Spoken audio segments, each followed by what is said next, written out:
Welcome back to Weird Worlds. Join us on a journey through the pages of old, dusty, weird pulp magazines.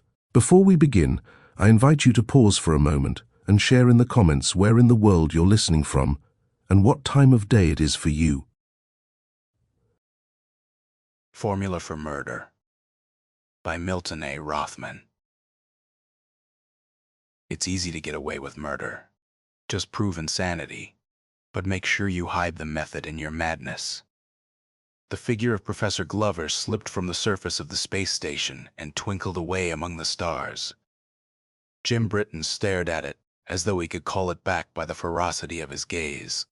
He stood paralyzed by helplessness while the spacesuited body plummeted off into the void until he could no longer follow its motion towards the dazzling sun. Seized by an uncontrollable shaking, he dropped the radiophone antenna which he had ripped from Glover's back and flung himself down flat upon the surface of the station, where he clung while catching his breath. A vast donut, 25 miles in diameter. The space station stood with no apparent motion 1,000 miles above the surface of the Earth. It floated in a sea of scintillating stars, like diamonds scattered upon the blackest velvet. "Jim, what's the matter?" John Callahan's voice grated in Britton's headpiece. Glover's line broke loose. Britton gasped. "He's gone." "What?" "I am coming back in. Give me a hand." Britton began the long crawl back to the entrance port, his nerves too shattered to attempt it standing up. He was several yards away when another spacesuited figure emerged from the port and helped him stagger the rest of the way. Inside the airlock, he collapsed. In a small room within a large hospital, the two men sat talking. It was a featureless room with pale green walls, containing a desk, 2 soft chairs, and a leather couch. The doctor, middle-aged, inconspicuous, wearing glasses, a small mustache, and a gray suit, sat in one chair. Facing him in the other chair, Jim Britton, young, lean, and visibly depressed, wore pajamas and a hospital robe. "You've been a sick boy," Morris Wolfe told Jim Britton in a conversational tone. "I guess so." Britton scratched at the arm of his chair and fingered the sleeve of his gown. "You are coming along, though. When you arrived at the hospital a week ago, you had to be wheeled in and fed like a baby. Now, you've pulled out of the hole, and we're ready to do some real talking. But, Doc, I don't know what happened, honestly." One minute Glover was starting to climb down into the ion source chamber, and the next minute his magnet line came loose. And when I grabbed after him, I caught his phone antenna and ripped it off. Then I got the shakes, and the next thing I knew, I was back on Earth in the hospital. The psychiatrist reached for his pipe and began to fill it from a large can on the desk. "It's a great shock to have the person next to you snuffed out like that," he said. "Some people can take it standing up when you fall apart like that. We want to know the reason, so that it won't happen again." Britton shrugged. "What's the difference? I'll never work in a laboratory again, let alone the Lunatron. I'll never finish my research, and I'll never get my degree." His voice trailed off in a discouraged whisper. Wolfe watched him for a moment. "That kind of talk is the reason you are still here. You'll work in a laboratory again, and you'll get your degree. You are still not quite well. I am here to help you get well." Britton shrugged again. "Okay, bring on the dancing girls," he said in a resigned tone. There were no dancing girls, however, only a tall, blonde, squarish doctor in a white dress who waited for them in the therapy room. Her cigarette made a cocky angle with the firm line of her mouth as she made final adjustments on the bank of electronic equipment that lined one whole wall. "Jim, this is Dr. Heller," Wolfe told him as they walked into the room. "She will work with us in here. Now suppose you get up on this table." The 2 husky attendants who were always in the background helped Britton onto the table and strapped him down. As Wolfe fastened the electrodes to Britton's head, he said conversationally, "In the old days we would have just sat and talked to each other. It would have taken months to get to first base. Now we have ways of aiding the memory, of triggering associations, of lowering resistances to thoughts. It makes psychotherapy a much less tedious process than it used to be. As he spoke, he slipped a hypodermic needle into Britton's arm. Now suppose we see how much we can remember. Let's begin the day before Glover was killed. I want you to think back to that day and remember everything that happened, how you felt, what you thought about. We want to go through this traumatic experience of yours and relate it to the elements in your life which caused such a profound shock. And, in addition, Wolf thought bleakly to himself, a good many people were anxious to know other things. For example, was Glover's demise at this particular time a coincidence? The Atomic Energy Commission, though cagey about their reasons, had given top priority to the answers to their questions. The strength of official interest in this case was further evidenced by the assignment of Bill Grady and Calvin Jones as attendants to Jim Britton.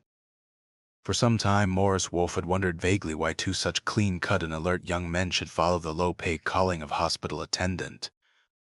Until recently, he had become aware that their paychecks actually came from the U.S. Treasury by way of the Federal Bureau of Investigation.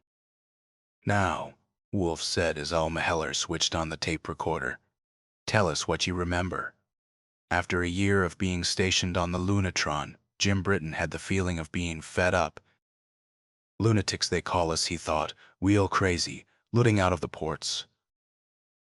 He saw a black starry space in which the only thing that ever changed was the view of the Earth, 1,000 miles below, and the moon, which was sometimes on one side and sometimes on the other.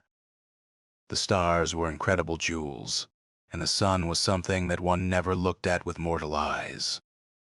There was bitterness in his heart as he thought of his initial thrill at being chosen to do his thesis research on the Lunatron.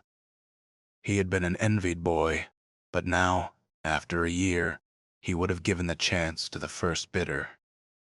But there was no way to back out, short of breaking his contract or breaking his neck. Passage to and from Earth was too costly to be used on weekend vacations. Many people on Earth would have been excited by the chance to work for 2 years with Professor Glover on the 10,000 billion volt proton synchrotron which they called the Lunatron. Most physicists thought they were lucky if they could spend a few months with the 50 billion volt antique at Brookhaven. But at Brookhaven you are only a few minutes from New York.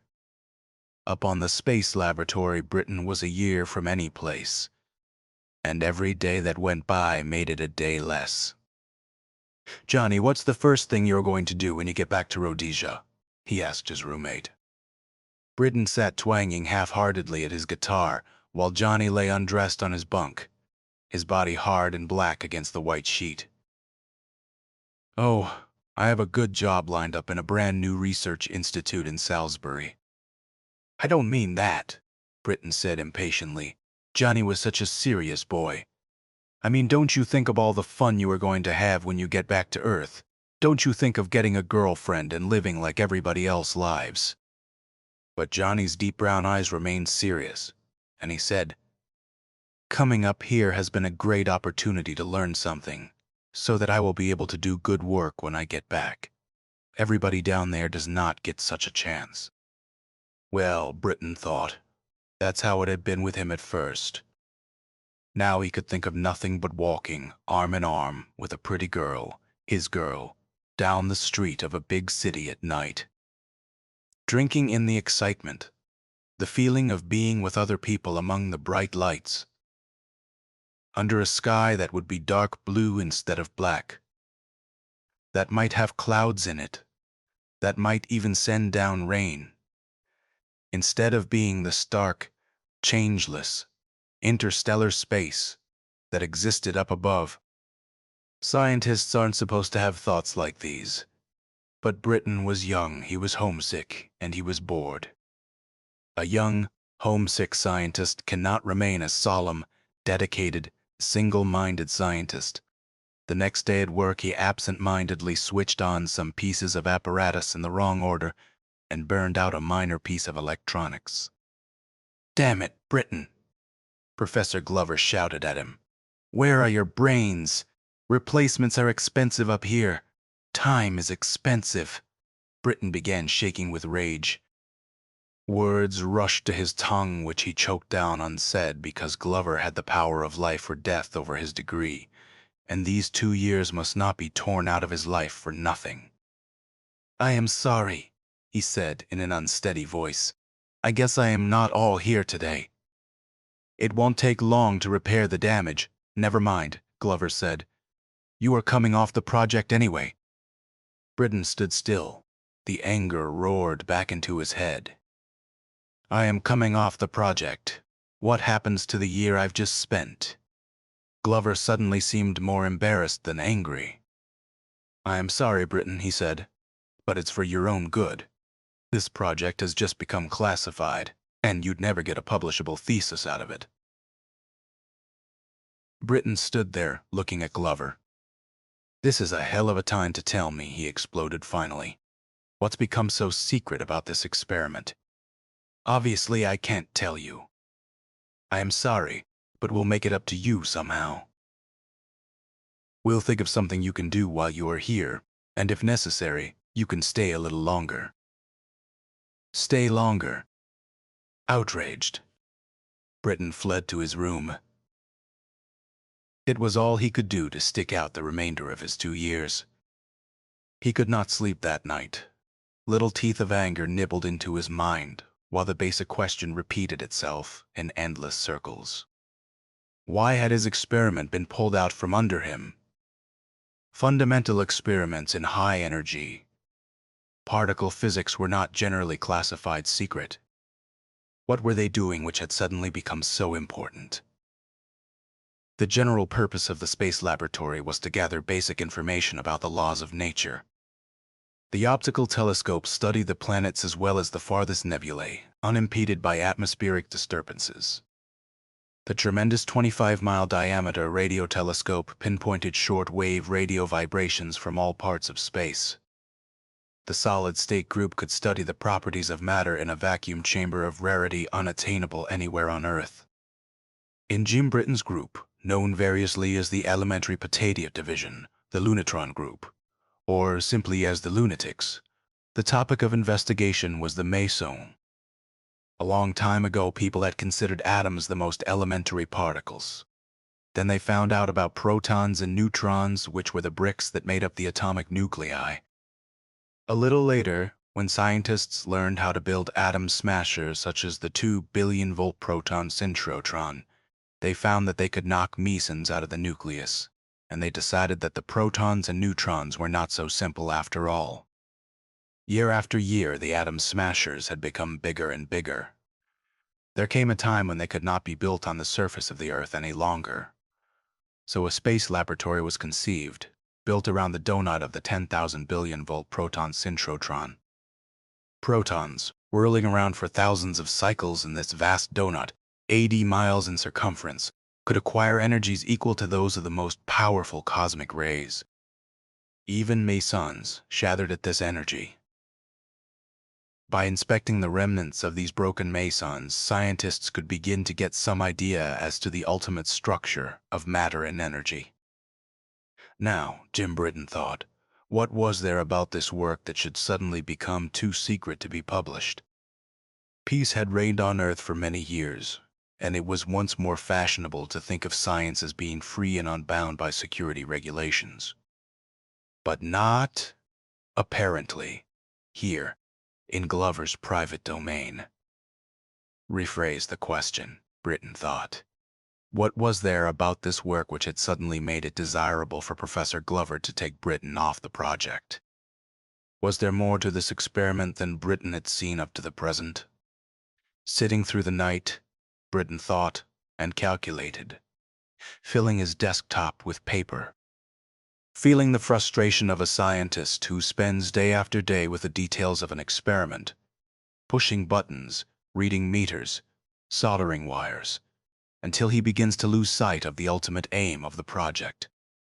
As he fell asleep, long towards morning, his anger was still at a furious temperature, filling his mind with dreams of a tormented, violent nature, which he forgot promptly upon awakening. Professor Glover stopped by to see him as he ate a late breakfast. "We have a job to do today," Glover said, his voice tinged with an impersonal annoyance that was not directed at Britton. Britton stared up at Glover with a hostility that made no impression upon the scientist. "The ion source has gone bad and has to be replaced," Glover continued. "The spacesuits are being readied in the airlock." "Why us?" Britton complained. "What's the matter with the maintenance crew?" Glover's frown deepened. "They're busy with other things. You are free for the moment, and so am I." Then his face cleared, and he slapped Britton on the back. "Come on, fella, snap out of it. It'll do us both good to put on the suits and get out in free space." Britton uttered grumbling noises about "a guy can't even finish a cup of coffee," and followed Glover out to the maintenance lock nearest the ion source. As he climbed out of the airlock, there again came the sensation of vertigo which he felt every time he stood on this island suspended in nothingness. The circumference of the donut stretched its great arc away from him in both directions, while 12 miles away, at the center of the circle, was the spherical shape of the radiotelescope receiver. The long, slender girders which bound the station together had a fragile, spidery appearance. Britton and Glover walked clumsily to the linear accelerator which projected 1 billion-volt protons into the initial lap of their long journey around the donut. At the far end of the 100-foot tube, within a shielded chamber, was the glass bottle of the ion source. Normally, a brilliant crimson flame glowed within this bottle as numberless protons were stripped from their electrons to be hurled down the accelerator tube. Now there was nothing but the blackened, dead glass. As they approached the chamber that surrounded the ion source, Britton found that the resentment left over from the previous night had a new object upon which to fasten. Why should he be doing the work that belonged to the technicians? In his anger, he lost sight of the fact that Professor Glover was out there doing the same thing. Damn slave labor, he thought. A PhD candidate was at the bottom of the heap, the lowest form of existence pushed around by everybody else. Glover thought he was being clever, pushing him off the project, making excuses about security, when probably his aim was to keep for himself the Nobel Prize that the experiment was going to receive someday. Thought he could keep his poor stupid student in the dark about the outcome of the experiment. But the poor student wasn't as stupid as he thought. Glover reached the hatch that opened into the ion source chamber and started undoing the fastenings. Suddenly he turned and stared at Britton. "W, here's the new ion source," he snapped. "Don't tell me you left it in the airlock." Britton stammered wordlessly, shocked out of his reverie. "Well, of all the stupid, go back and get it. I'll remove the old source." Glover turned his back and continued to unfasten the hatch. Rage came into full bloom instantly. Without an instant's thought, Britton reached out both hands, wrenched the antenna rod from Glover's back, tore his anchoring lines from their snaps, and pushed the struggling body out into space, where it soon dwindled away into a tiny speck. 2. Dr. Morris. Wolf leaned back in his chair after Jim Britton was wheeled asleep from the therapy room. In a random fashion, he let his mind wander over the story he had just heard, savoring not only the facts, but the feelings behind them and the intuitions which they built up in his own mind. "Well, Alma, what do you think?" he said, swiveling his chair to look at the other doctor across his desk. She hesitated. "The story seems satisfactory, up to a point. That is, we've broken through the memory block and have determined that Glover's death was not really an accident, which of course we suspected all along, and we have a motive, of a sort." Wolf sighed. "Yes, the motive. The boy feels that Glover is cutting him out of the credit for an important experiment, so in a burst of anger he disposes of the professor. There are just two things that bother me about that. Look." He switched on his desk projector and ran through the microfilm card of Britton's record until he came to the examinations which Britton had taken to get the post on the space station. "Here we have the standard. Jameson test for paranoid personality. Obviously an important item in an examination of this sort. You wouldn't send even an incipient paranoid into close quarters with a group of people for 2 years. And so, in the case of Jim Britton, the Jameson test gives a negative result. No evidence of any paranoia, and in fact, no evidence of any neurosis except the drive to do research. Alma Heller lit a cigarette thoughtfully. I see. No paranoia predicted, yet the story he tells us now is a typical textbook example of persecution. Psychosis. Of course. She paused for a moment. He might be making up this story to hide his real motive. Wolf shook his head vigorously. No dice, not under deep therapy. He has to tell us the truth, so we have a paradox. Dr. Heller's methodical mind ticked off the possibilities systematically. Either the early exam was wrong, in which case he was paranoid all the time, or the exam was right and he turned paranoid later, neither of which things are supposed to happen. Or, Wolf presented the third possibility. He is withholding information while in deep therapy, also something that is not supposed to happen. So this leads us to the second point that bothers me. Britton talks about sitting up all night trying to figure out what his experiment was leading to, yet he never mentioned what conclusion he came to. Apparently this is a crucial point which is buried in his mind so deeply that we didn't touch it with our first try. Could be. Alma Heller seemed skeptical. There are a lot of very iffy questions running around in my head which could be settled simply if we could get some concrete information. Do you think you could buzz the AEC and ask them why Britton's project became classified?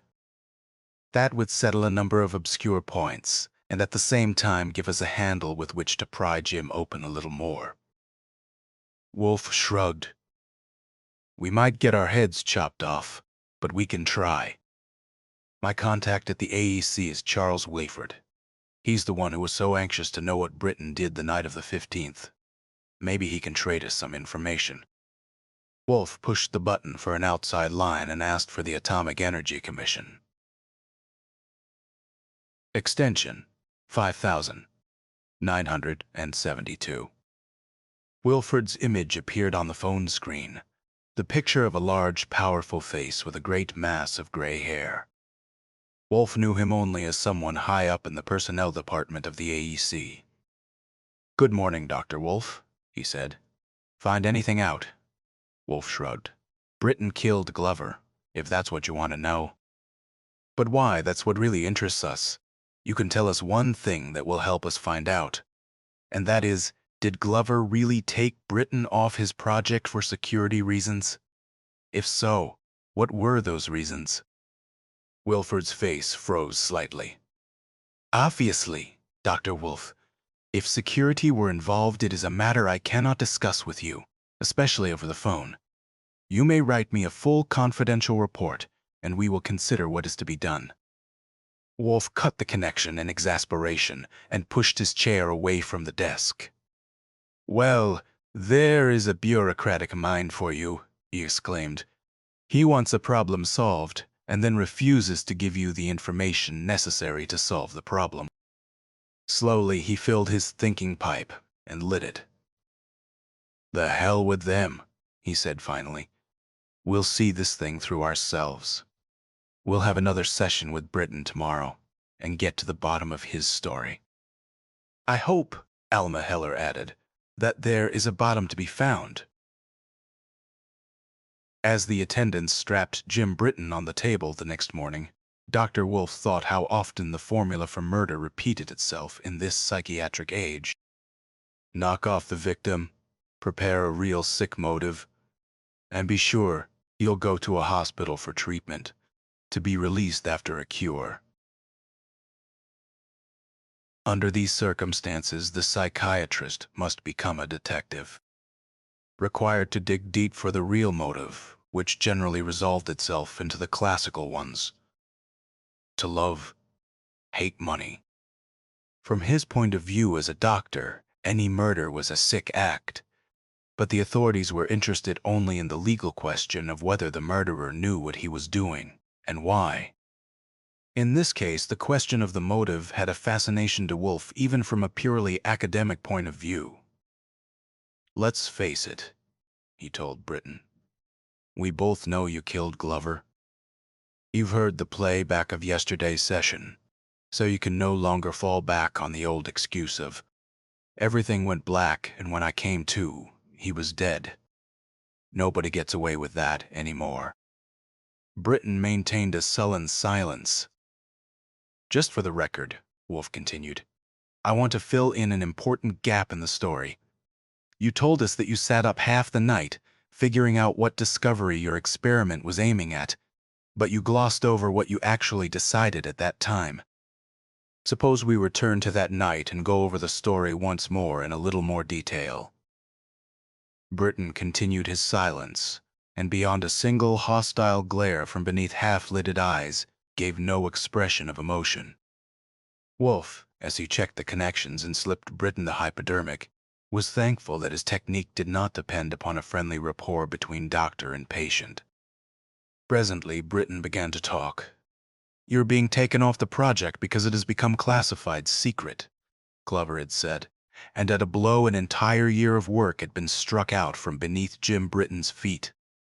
As he sat in his room, he picked raucous chords on his guitar and allowed the anger to wash deliciously through his consciousness. Not for a minute did he believe the security classification story.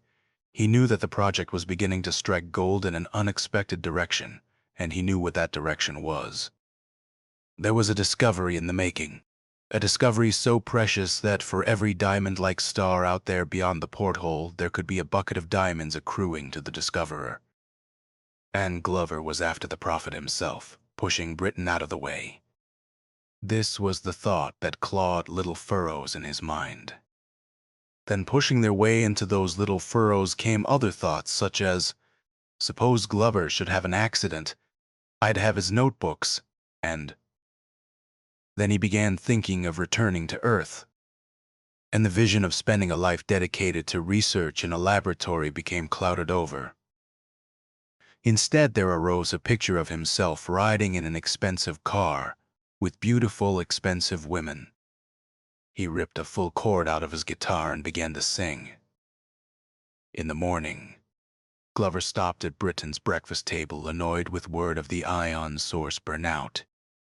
"Now, how are we going to get it fixed?" he demanded in exasperation. "Gamp cut his hand yesterday.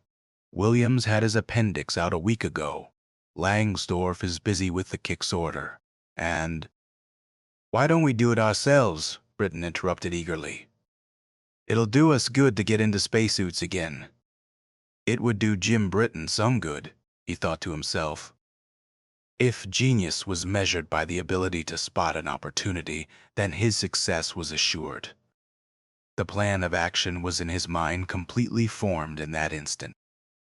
On the outer skin of the satellite, the two of them alone, any one of a number of accidents could occur.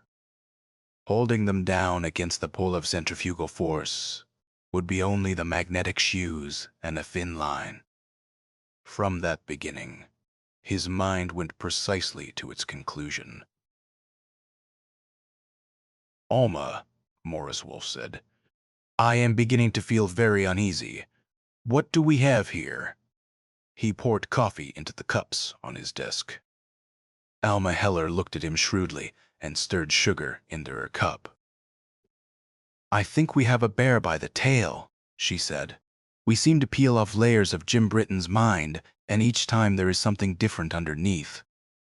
Every time he tells his story, there is something new and contradictory in it. And there is no clue as to whether he is getting nearer or farther from the truth."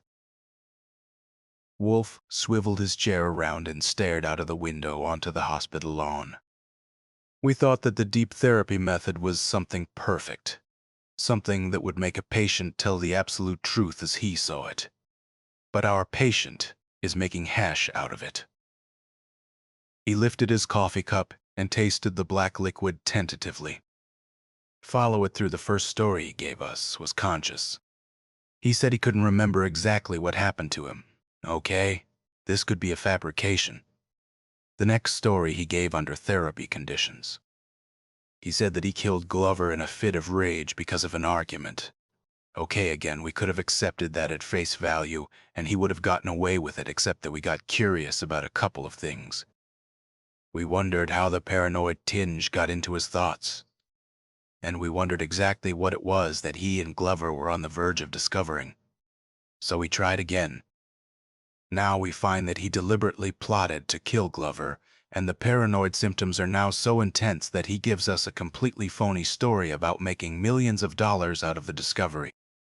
When everybody knows that you can't patent anything for personal profit when you invent it in a government laboratory.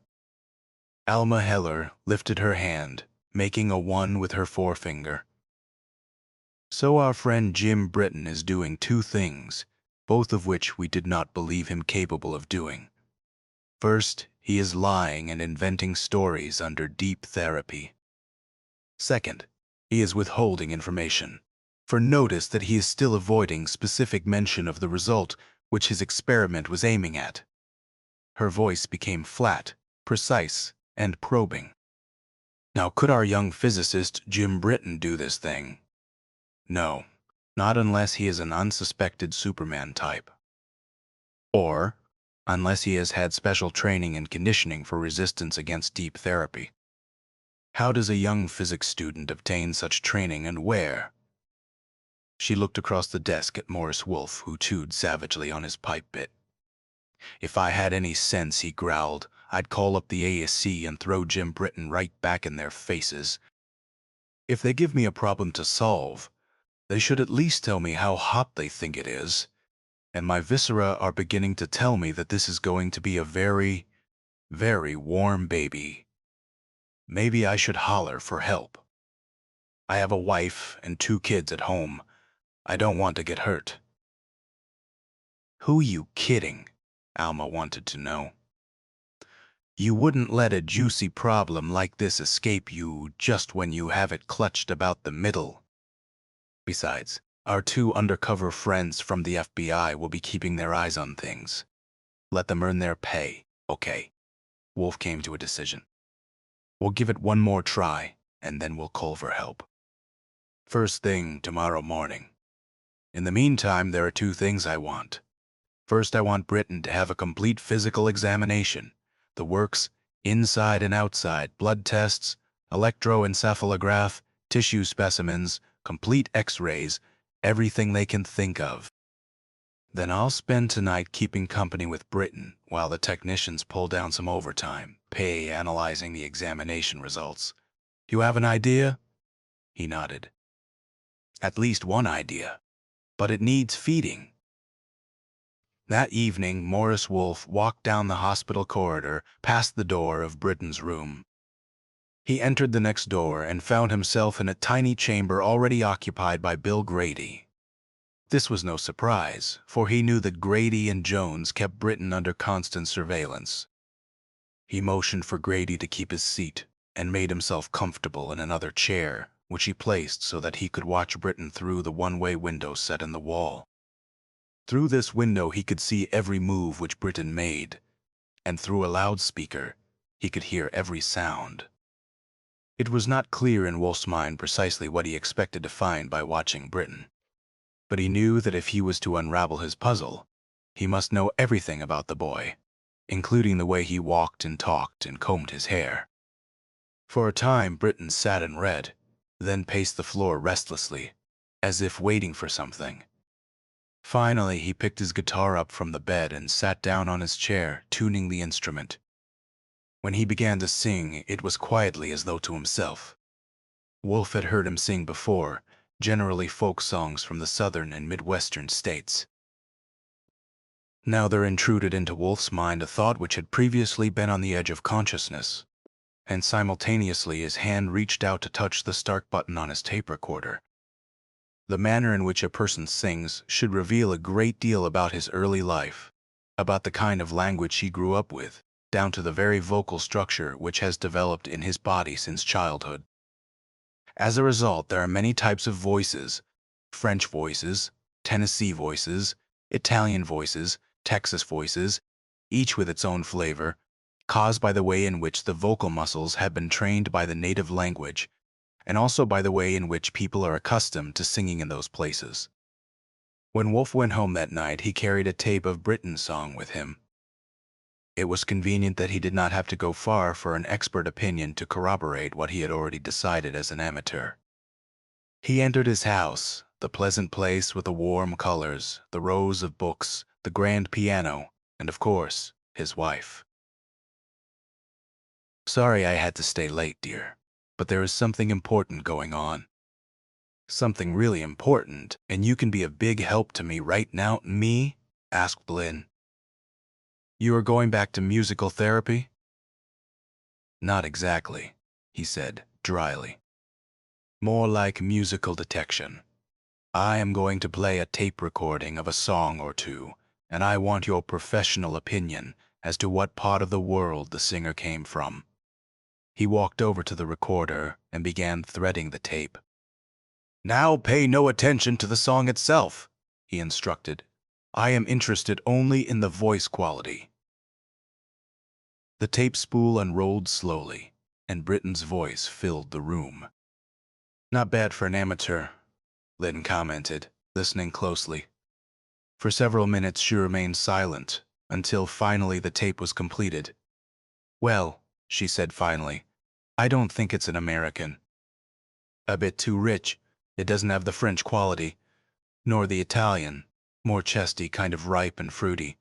Central European, Hungarian, Russian, or something of that order." Wolf kissed her solemnly. "You win first prize, girl. That's the answer I wanted, and that's the answer that fits."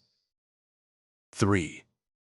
In the morning, the act of going to the hospital produced within him a sensation as of marching to the front line of battle. Whitehead, the laboratory chief, was prowling about his office when he arrived. "Morning," Wolf greeted him. "Got something for me?" "I have a strangeness," Whitehead said.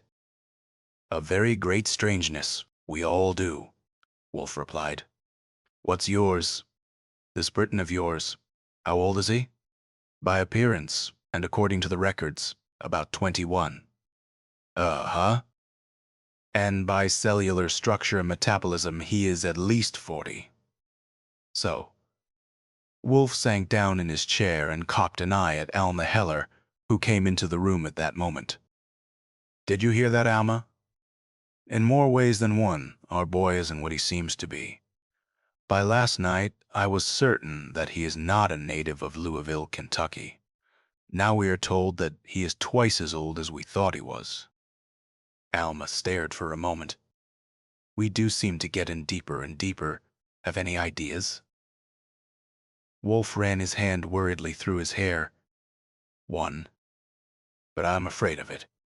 At any rate, we're in too far to back out this morning. We're going to dig for more information, and we're not going to stop until we have Britain squeezed dry." He reached onto his desk for his tobacco can and began filling a pipe, meanwhile organizing his thoughts. "Somehow or other," he resumed, "Britain has received conditioning to resist giving information under deep therapy." "And not only that," Alma interposed, "but he has the ability to retain consciousness under deep therapy and fabricate a story to replace the true facts. Correct? So, since the ordinary deep therapy method is useless, we have to get tough. We have to eliminate his present set of conditioned reactions and replace them by a new set. In other words, we must reset the controls so that he responds to a new set of orders." Alma pursed her lips for a soundless whistle. "Fisher's method. Do you know how much of that a nervous system can take?"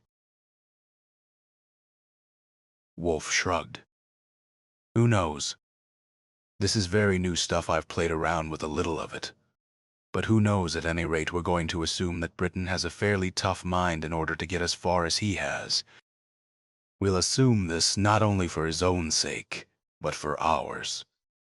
Because we are going to shake him loose from his present set of memories, and we want enough of his original memories left for us to assemble. Now, suppose we begin. Whitehead excused himself. There was work waiting in his laboratory, he said, and watched wistfully as the two disappeared into the therapy room. Alma began switching on the apparatus, while Wolf called for Jim Britton to be brought in. Still going digging in my mind, Britton wisecracked as he walked in, flanked by the ubiquitous Grady and Jones. "With a steam shovel," Wolf replied, and motioned that Britton be strapped onto the table. This time Wolf wasted no explanations. Without pausing, he slipped Britton a preliminary shot and began fitting electrodes onto his head and arms. "We're going back a long time now," he said quietly. "Remember, back to the days before you started college. How old are you?" Britton began dreaming off. 16 years old. It was a hot summer Kentucky in summer. Hot. Hot as a solar cycle. Hot as a bicycle down the road. A tricycle down the toad. "Doctor, you look like a big, pimply, warty, green-eyed toad." Morris Wolf waited until the drug-induced schizophrenic symptoms were well underway, then motioned for Alma Heller to send a sequence of high-frequency pulses through Britton's nervous system, breaking down synapses and destroying memory patterns. This, in combination with the drug, was intended to clear the mind of memories involving the period of time to which Britton's attention had been directed. In this period, Wolf guessed, the conditioning had taken place. If not, then he must try another period. Britton's body stiffened under the onslaught, and perspiration rolled out on his brow. His mouth twisted, and his eyebrows writhed. Morris Wolf himself felt perspiration starting out on his face, while in the back of the room the two attendants stared in amazement. After enough time of this, Wolf switched the controls so that a rhythmic pattern of pulses went through Britton's system in such a manner as to aid the triggering of synapse and the formation of memory patterns. The slate having been wiped clean, new writing had to be placed on it. "Now," he said tensely, leaning over the patient and speaking close to his ears, "cooperation means obey. Cooperation means obey. Cooperation means you do what I say. Cooperation means you do what I tell you to do. Say what I tell you to say. Remember what I tell you to remember." Cooperation is the key word. The words went from Wolf's mouth to Britton's ears in the form of sound waves, were converted into neuroelectrical impulses. And under the influence of the rhythmically repeating pulses from the machine circulated around and around through Britton's system, tracing a deeply etched path. Finally, Wolf ceased the talking, and Alma handed him the needle with the antidote to the first drug. "Now we see how successful we are," he said. He gave the shot, and several minutes went by while they waited for it to take effect. They remained silent, as though to say a word would break the spell. "Then cooperation," Wolf said. Britton lay still. "Open your eyes." Britton's eyelids struggled open, but the eyes stared blankly. Wolf thought, what question is most basic? Then he asked, "What is your name?" The mouth writhed and then whispered, "Pyotr Firminiev." There was a small roaring in Morris Wolf's ears, and beside him he heard the intake of Alma Heller's breath. The FBI agents, Grady and Jones, had moved up until they were leaning over Wolf's shoulder. Then, "Where were you born?" Again the whisper from the blank face. "In Leningrad." Then, "Who sent you to America?" "The Society for the Restoration of the Revolution." "What is the nature of this organization?" "It is an underground group, pledged to return the Soviet Union to its status as the leader of the world revolution and to overthrow the present appeasers of the capitalist governments." Wolf glowed with triumph. "Get that, Alma?" he gloated, and he turned around halfway and winked at the two men behind him. Alma Heller shook a strand of hair back from her eyes. The fanatical revolutionaries. Now they're trying to overthrow their own government because the Soviet is too friendly to the Western governments. This is no comic underground group, Wolf said. There are some big people in it who know how to do things that we're just barely starting to learn about. He paused and considered his next questions. The time had come to dig in, he phrased his query. What was your task on the satellite? Britton's face writhed. Perspiration rolled down his cheeks in a steady stream. Obviously, some of the original conditioning remained, causing interference with Wolf's orders. Alma Heller's knuckles showed white, and her clenched hands trembled. The FBI agents inched forward, their bodies stiff with impatience. Between hard breaths, the words came. Was on the satellite to watch new developments in nuclear power, complete conversion matter to energy. Understanding grew in Wolf's mind with a brilliant glare. Glover had been on the verge of taming the ultimate source of energy, the total and complete conversion of matter, a source of power over 130 times more potent than the hydrogen-helium reaction. No wonder the project had been put under wraps. So you killed Glover to prevent him from continuing his work. What did you intend to gain by that? Somebody else will take it over. How are you going to develop this power source yourself? Britton groaned audibly. His back arched, and his arms strained against the table straps, through clenched teeth. Rupert? Next man in line for Glover's job. One of us. Wolf's eyes opened wide, and he whirled to the telephone. I am calling Washington, he began, then stopped in horror. Behind him, Britton's voice said in a strangely firm tone, Now is the time. Wolf whirled again. He saw Britton, still strapped to the table, his eyes unglazed and his facial expression commanding. The FBI men had stiffened and were standing in place motionless. Cover them and untie me, Britton rapped out in a voice that was greatly different from the youthful, uncertain tone he had previously used. Grady pulled his gun, backed Wolf and Alma Heller against the wall, while Jones loosened Britton's straps. So you are one of them too, Grady, Wolf growled. And you, Jones, may you burn in hell. Don't malign them, said Britton, sitting up and rubbing his arms. They are good, loyal G-men. But they sat outside my door too long, and now they do what I tell them to do. Wolf narrowed his eyes and stared at Britton. Just what are you? He demanded. Britton met his gaze bleakly and ignored the question. We have a rendezvous to make. The two of you will escort me to a helicopter that Grady will order. I need not repeat that we are prepared to blast our way out of this place. You'll save lives all around by being as inconspicuous as possible. He indicated that Wolf and Alma Heller would go ahead, while the two agents took up the rear. Out in the main corridor, they merged into the confused traffic of the busy hospital. 2 doctors and 2 attendants conducting a patient out. Grady took the controls of the helicopter that waited for them out on the parking lot. As they climbed to a high traffic lane, Jones took care of tying the hands of the 2 doctors behind their seats. Britton sat beside the pilot, staring through the windshield. Head due west, 100 miles, he said. Then I'll give you further directions. Wolf looked down through the port next to him and felt his heart constrict as he saw the houses below grow smaller and smaller. One of those houses was his.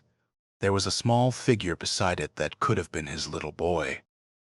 That was the thought that set his heart beating violently, and the adrenaline pumping swiftly through his veins. For himself, he didn't care so much, but his son needed a father to come home. He looked at Alma sitting beside him, her face pale and frightened. He wondered how much time there was before the rendezvous, for this was all the time he had. Beyond that were too many unknown factors to consider. He leaned over sideways. Alma, he said in a voice not loud enough to carry forward over the roar of the motor. Tell me exactly what happened when Britain said, "Now is the time." My back was turned then. Just what did he look like? Alma swallowed. She composed her face and turned her thoughts inward, remembering. There was a sudden change, she said. One moment he was in the trance state. The next moment he was fully aware of his surroundings and in charge of the situation. As though he received a signal at that instant. A signal, Wolf thought, from where the implication was shocking. Look at what we have, he continued to himself. Britain comes to me, under conditioning, ready to act out his part to the hilt. We question him under deep hypnotherapy and he comes forth with a plausible story. We might have stopped right there, but we got curious and began to ask more questions. He brings out another story. Why, obviously red herrings to confuse the issue? To stall for time, we apply more pressure. Blank out his original conditioning so that he gives us straight answers to questions and we are getting along fine. Then suddenly he snaps out of it and into his original pre-Britain character. All 40 years of him. Therefore, there must have been another deeper level to the control over his mind which we did not even touch. A level activated by a new signal which we did not even detect. A signal which came at a crucial time. Now is the time meant that the stalling was over, that the preparations for Britain's escape were completed. There were still questions to be answered, many blank spaces to be filled in. But at the present instant there was only one question that mattered. The treatment which Wolf had given Britain, had it been at all effective? Was it still effective? There was one way to find out. Morris Wolf leaned forward and called in a loud voice, "Pyotr Ferminiev!" The man's head snapped around. "Cooperation is the key word," Wolf shouted. Confusion passed over Britain's face as conflict once more gnawed at his nervous system. Wolf threw his second punch immediately.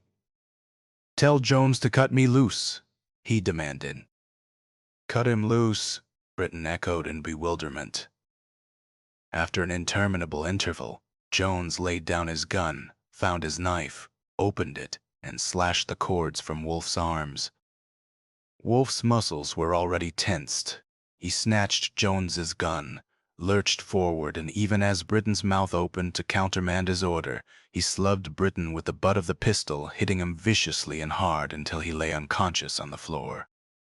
Then he said to Grady, "You'd better get us back to the hospital," keeping the gun in his hand. But Grady and Jones made no trouble. With Britain out of the picture, they obeyed the one obviously in command. Poor boys, Wolf thought. Now they were in need of therapy.